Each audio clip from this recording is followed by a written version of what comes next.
আসসালামু আলাইকুম দর্শক শ্রোতা। ঢাকা সহ 4 বিভাগের অনেক জায়গায় ঝোড়ো হাওয়া সহ বৃষ্টির আভাস। দেখুন বিস্তারিত। আজ ঢাকা, রাজশাহী, খুলনা ও বরিশাল বিভাগের অনেক জায়গায় বৃষ্টি হতে পারে বলে জানিয়েছে আবহাওয়া অফিস। এছাড়া রংপুর, ময়মনসিংহ, চট্টগ্রাম ও সিলেট বিভাগের কিছু কিছু জায়গায় বৃষ্টির আভাস রয়েছে।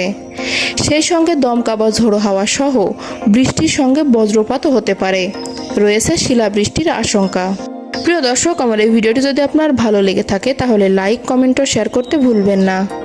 আর সবার আগে এমন সব গুরুত্বপূর্ণ ভিডিও পেতে চাইলে আমার চ্যানেলটি অবশ্যই সাবস্ক্রাইব করে বেল আইকনটি বাজিয়ে রাখুন।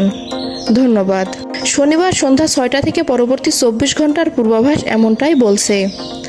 আবহাওয়া অধিদপ্তরের বিজ্ঞপ্তিতে বলা হয়েছে, সারা দেশে আজ দিনের তাপমাত্রা সামান্য কমে আসতে পারে, তবে অনেকটা অপরিবর্তিত থাকতে পারে রাতের তাপমাত্রা।